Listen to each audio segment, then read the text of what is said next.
안녕하세요. 세무법인 KMP의 박진수 세무사입니다. 최근에 여러분들은 추계신고, 수정신고, 복식부기 의무자 등 평소에 몰랐던 용어들을 많이들 듣게 되셨을 텐데요. 이에 대해 간단히 설명을 해보겠습니다. 원리를 알아야지 나에게 적용이 가능하고 또 세무서 소명 요청 대응에도 관련이 있기 때문에 꼭 알아두셔야 할 것입니다. 최대한 쉽게 설명해 보겠습니다. 우선 사업소득의 계산 방법 중 기장신고와 추계신고에 대해 설명해 보겠습니다. 매년 5월 신고하는 종합소득세는 수입에서 경비를 뺀 소득에 대한 세금입니다. 1년 동안의 수입과 경비를 복식부기 원리에 따라 장부에 기록하는 것을 기장이라고 합니다. 단 7,500만 원 미만의 간편장부 대상자는 가계부처럼 간단한 간편장부를 통해서도 신고가 가능합니다. 기장신고는 장부를 근거로 사업자의 실제 소득 금액에 대해 세금을 신고하는 것입니다. 세무서에 비용을 소명할 때 인건비 지급 내역이나 신용카드 내역, 경조사비 등을 지출 증빙으로 하여 계정별 원장이라는 것을 제출하는 것은 기장신고의 방법을 준용하는 것입니다. 소명 대상 연도의 장부 작성을 새로이 하여 전부 수정신고를 하는 것이죠. 보통 기준 경비율 등에 의한 추계신고보다 세금이 줄어듭니다. 앞서 말씀드린 기장신고가 세금 신고의 원칙이지만 장부가 없을 경우에는 그 소득을 추정하여 계산하는 추계신고라는 제도가 있습니다. 추계신고란 간단하게 추정을 해서 계산하는 방법으로 신고하는 것을 말합니다. 때문에 장부에 기초하지 않고 법에서 정한 산식에 따라 이루어집니다. 세무서에서 여러분에게 알려드린 세금 추징액은 이 방법에 의해서 산출이 되었습니다. 두 번째 주제는 지난 시간에 말씀드린 대로 사업 경비에 대해서 이야기를 해보겠습니다. 먼저 인정이 되는 것들과 비용 인정에 대해서 논란이 있는 것들을 나누어서 설명해 보겠는데요. 세법상 경비로 인정받는다는 것은 기본적으로 두 가지를 전제하고 있습니다.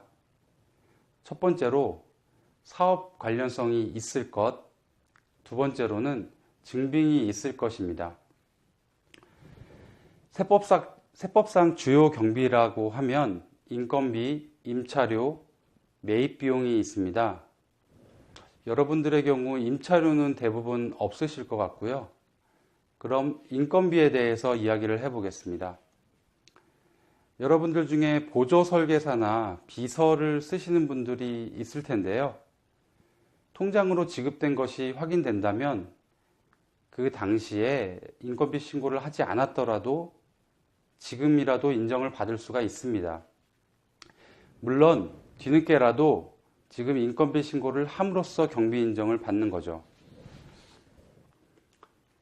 두 번째로 카드 지출 내역이 있는데요. 카드 지출 내역은 사업용 비용과 가사용 비용이 섞여 있을 것입니다. 저희가 카드를 쓸 때 사업용과 가사용을 분리해서 잘 쓰지 않기 때문에 이렇게 섞여 있는데요. 이를 구분하는 것이 쉽지 않기 때문에 명확한 기준을 가지고 접근해야 할 것입니다. 세법상 사업 경비는 사업 관련성이 있는 것만 가능합니다. 가사용 비용을 제외하고 사업과 관련된 카드 지출 내역은 경비 인정을 받을 수 있습니다. 세 번째로 판촉 비용인데요. 보통 고객에 대한 명절 선물이나 기타 판촉 비용들을 현금으로 구매하신 분들이 많을 겁니다. 저랑 이야기를 하신 분들도 대부분 그랬는데요. 현금 할인도 있고 또 증빙 관리에 대한 경험이 별로 없으셔서 그런 것으로 생각됩니다. 통장에서 지출된 명절에 고객에게 선물한 비용이나 기타 판촉 비용 등이 있으면 그것도 비용 인정이 가능합니다. 그리고 네 번째로 차량 유지 비용인데요. 차량 리스료나 렌트 비용, 또 자신의 차량에 대한 감가상각비나 주유비 등 차량 관련 비용들도 경비 인정이 가능합니다. 다섯 번째로 경조사비를 들 수 있는데요. 경조사비도 20만 원 한도 내에서 경비 인정이 가능합니다. 그러나 세무서에서 무조건적으로 받아주는 건 아니고요. 보통 첨척장이나 부고장을 첨부해야지만 인정을 해줍니다. 소명 기간 당시에 신고 여부와 관계없이 일단 모든 지출 자료들을 모아서 경비 인정이 가능한지 검토를 해봐야 할 것입니다. 내가 지출한 돈이 어떤 계정 과목으로 얼마까지 경비로 인정을 받을 수 있는지를 검토하는 것입니다. 이제부터는 비용 인정에 논란이 있는 현금 리베이트에 대해서 알아보겠습니다. 이 현금 리베이트는 보험 영업을 하시면서 많이들 발생한다고 들었는데요. 비용 처리를 할 수는 있지만 실무적으로는 굉장히 어렵습니다.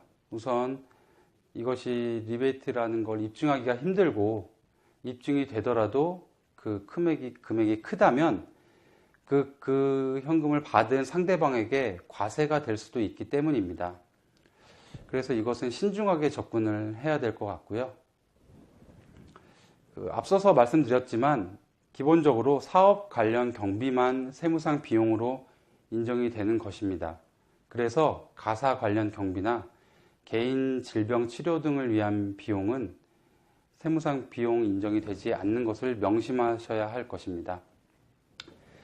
동영상을 통해서 말씀을 전하다 보니 좀 더 자세하게 말씀을 드리지 못하고, 또한 절세에 대한 여러 가지 방법들에 대해서 속 시원하게 말씀드리지 못하는 점에 대해서는 이해를 해주시기 바랍니다. 다음 시간에는 제가 지인분들의 그런 말씀을 좀 더 들어보고 여러분들이 궁금해 하실 만한 것들을 좀 더 찾아서 말씀을 드리겠습니다. 감사합니다.